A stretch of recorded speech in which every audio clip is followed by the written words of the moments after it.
Hello, English learners. Welcome back to English Pod. My name is Marco. And I'm Erica. And today we're bringing you, again, the great series, I'm Sorry I Love You, Part 6. The newest installment in the English Pod soap opera. Drama, romance. Love, tragedy. All of it here at English Pod and in our series. So today we have a really great dialogue. I just can't believe what's happening here. But before we get into it, we need to preview one word. That's right. So let's take a look at it in Vocabulary Preview. Vocabulary Preview. Well, we're going to preview this word.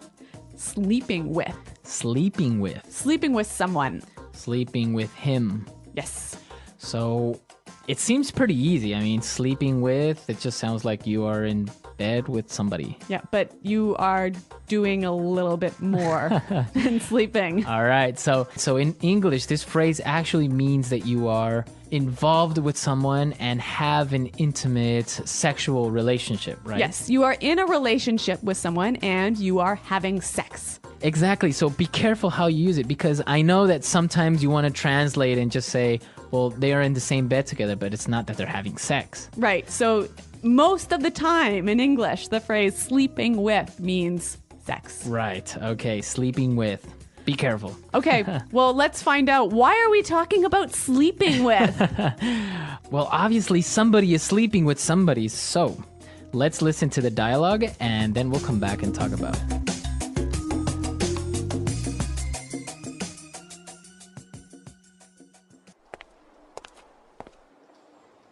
This is ridiculous. I can't believe you've been sleeping with someone else. How could you do this? You know what? I'm out of here. Wait! Doctor, how is this possible? I haven't cheated on my boyfriend. I have something to confess. I'm sorry, Veronica. I lied. Wait, what? What do you mean? I lied. You aren't even pregnant. There's no bun in the oven. I was just so overwhelmed with jealousy that I couldn't help myself. Veronica, I love you! What are you talking about? Who are you? It's me, Daniel. Don't you remember me from high school? I sat behind you in science class. I used to go to every football game and watch you in the cheerleading squad. You're insane. We never even spoke. Why did you lie like that to my boyfriend? Because, Veronica, it's not fair. I love you. I have since the first day we met. Everything was going fine until that jerk came into the picture and ruined everything. I went to med school and became a doctor for you. You always said how you wanted to marry a doctor. You will be mine now, one way or another. I heard everything, you lying bastard! Get your hands off of her!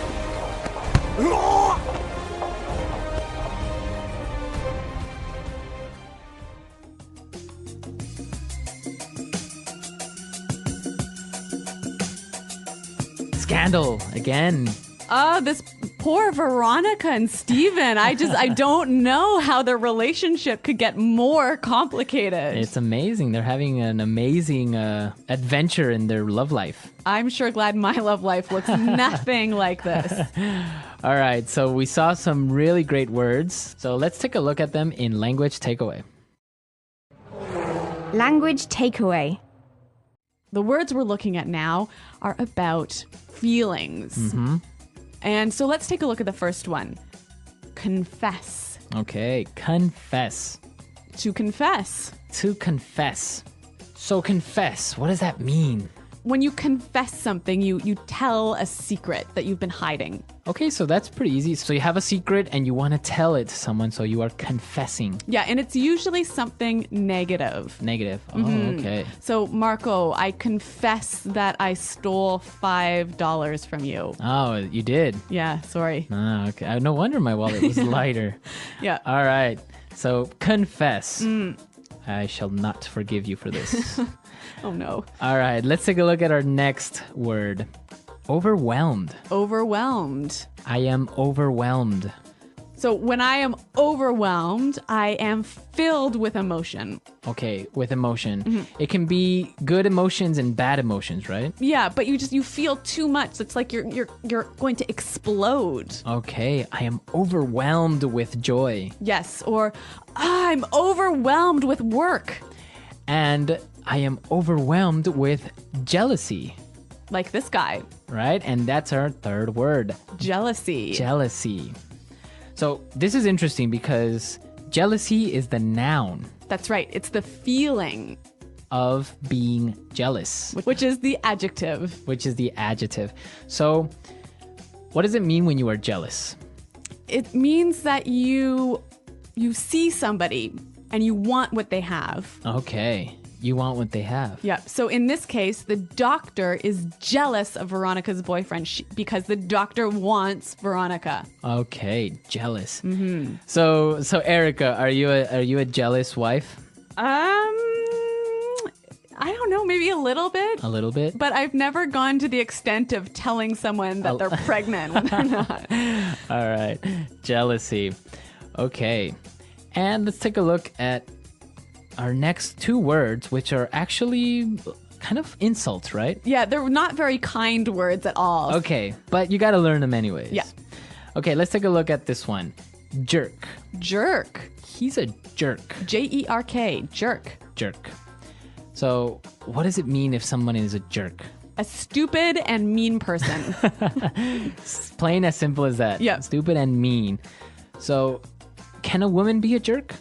It's mostly male, but now it's becoming more common to use with women as well. Okay, so I can say he is a jerk or she is a jerk. Yeah, but it is more common for men. Okay.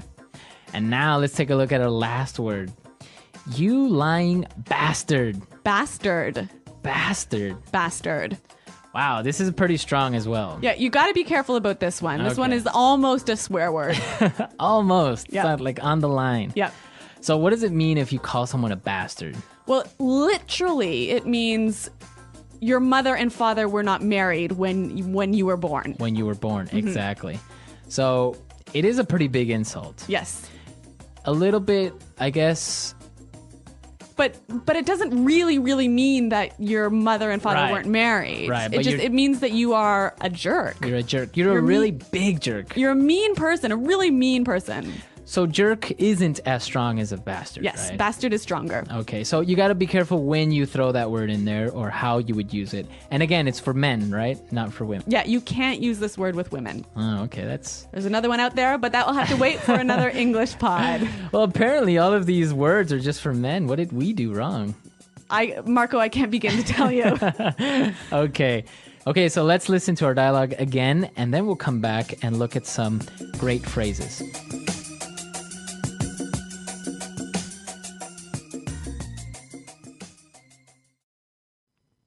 This is ridiculous. I can't believe you've been sleeping with someone else. How could you do this? You know what? I'm out of here. Wait!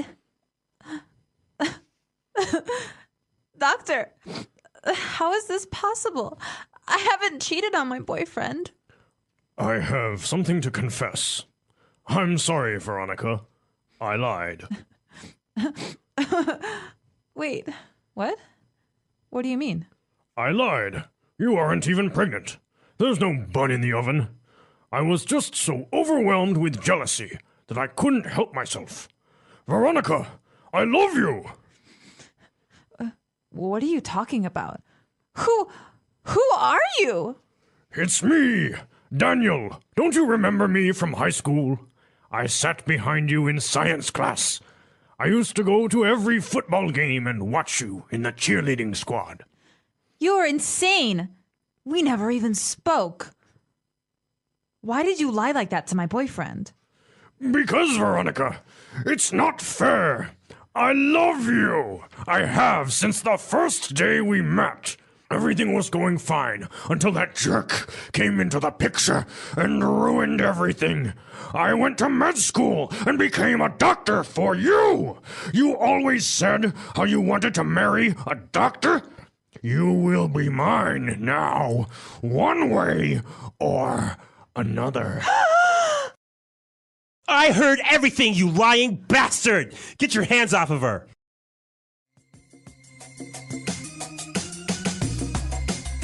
All right, so great stuff. Jerk, bastards, all that good words going around. But we've also got some amazing phrases. So why don't we take a look at those now in Fluency Builder? Fluency Builder. All right, so in Fluency Builder today, we have 3 great phrases. Let's take a look at the first one.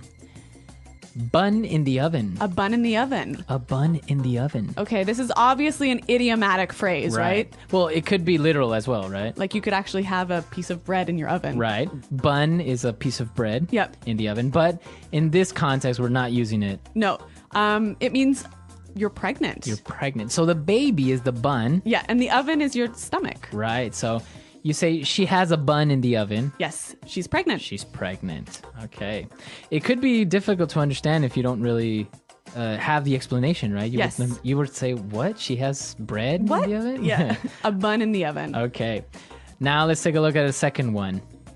Couldn't help myself. I couldn't help myself. I couldn't help myself. So when you can't help yourself, you can't control yourself. Right. You did something, but you couldn't control it. You couldn't stop it. You couldn't stop it. Okay, so let's listen to some examples of how you would use I couldn't help myself, because it's a phrase that you can use in many different ways, right? That's right. Let's listen. Example 1. I just couldn't help myself. When I saw your car, I just had to buy it. Example 2. I'm sorry, I couldn't help myself. I just started laughing. Example 3. That cake was so good. I couldn't help myself. I ate it all. All right, perfect. Couldn't help myself. Easy. Now, the doctor, he couldn't help himself from lying to Veronica because he was angry that her boyfriend, Steven, came into the picture. Came into the picture. To come into the picture. Okay, so what does it mean when somebody comes into the picture?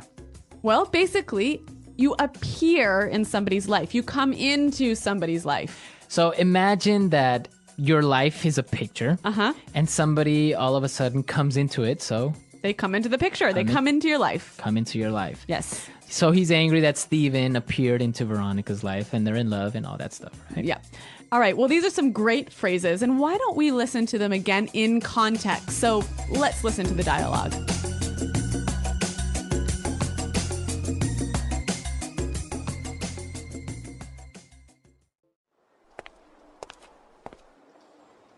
This is ridiculous. I can't believe you've been sleeping with someone else. How could you do this? You know what? I'm out of here. Wait! Doctor, how is this possible? I haven't cheated on my boyfriend. I have something to confess. I'm sorry, Veronica. I lied. Wait, what? What do you mean? I lied. You aren't even pregnant. There's no bun in the oven. I was just so overwhelmed with jealousy that I couldn't help myself. Veronica, I love you. What are you talking about? Who are you? It's me, Daniel. Don't you remember me from high school? I sat behind you in science class.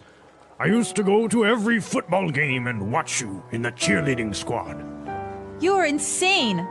We never even spoke. Why did you lie like that to my boyfriend? Because, Veronica, it's not fair.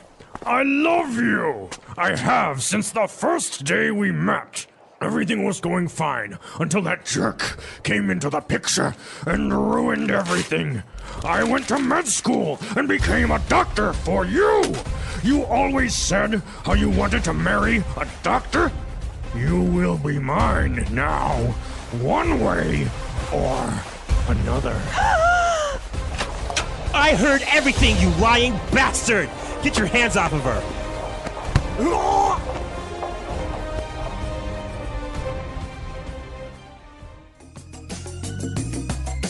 Okay, so Veronica's not pregnant. That was a close one. Yeah. Okay. Phew. Actually, they're not married. So this is a very controversial topic, right? Yep. Being knocked up. Yes. Nice phrase. Nice phrase. So there's a lot of interesting phrases and ways you can talk about pregnancy. So if you're knocked up, you're pregnant. Right. So you could hear that in movies. It's Yeah. not really, I would say, a proper way of saying. No, it's not that polite because Right. it gives you the idea that it was a mistake. Right. So you would say she got knocked up. Yes. Another common phrase is preggers. Preggers. I heard this is more Australian, right? She's preggers, so she's pregnant. So it's actually a pretty interesting topic. I know that, for example, in Latin America, if a girl that's maybe in her early 20s gets pregnant accidentally by her boyfriend, usually the families expect them to get married. Really? Yeah, so it's kind of like, should they get married? Should they not? So there's a lot of pressure. a lot of pressure. But it's different in other countries, right? Yep.